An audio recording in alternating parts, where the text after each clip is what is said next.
revenir sur la poésie française.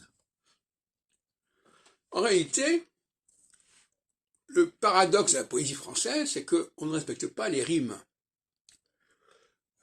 Ou plus exactement, enfin, c'est une fiction.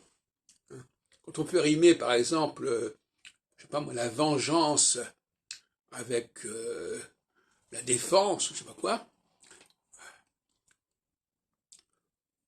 quand on fait rimer deux mots qui se terminent simplement par un E muet, est-ce que c'est vraiment des rimes, au sens classique des termes?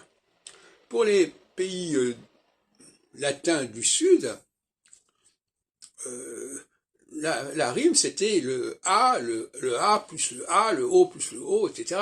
C'était pas simplement des formes comme ça, avec des E muets, je constate, par exemple, qui irait avec je chante ou n'importe quoi. Donc, qu'est-ce que c'est que ces rimes, hein?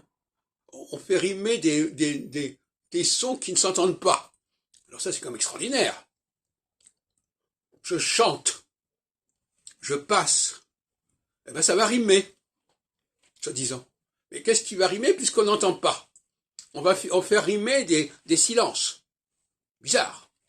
C'est pour ça que j'ai dit que la poésie n'appartient pas au génie français.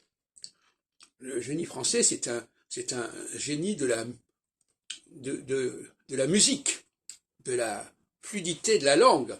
C'est pas le fait de couper comme ça avec des pieds, tant de pieds, etc. Où le français ne veut pas, ne syllabise pas les choses.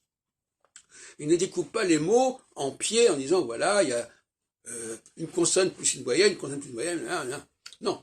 Il y a des tas de cas où la voyelle ne s'entend pas et où donc par conséquent on combine et on associe les consonnes entre elles et non pas les consonnes. Voilà. Donc tout ça, ça n'est pas très sérieux et par conséquent, faire de la poésie en français, c'est quelque chose qui n'a pas beaucoup de sens, sauf dans les pays méridionaux, dans les régions méridionales de France, où on prononce lourdement le E final, lourdement les E au sein des mots, comme vous le savez.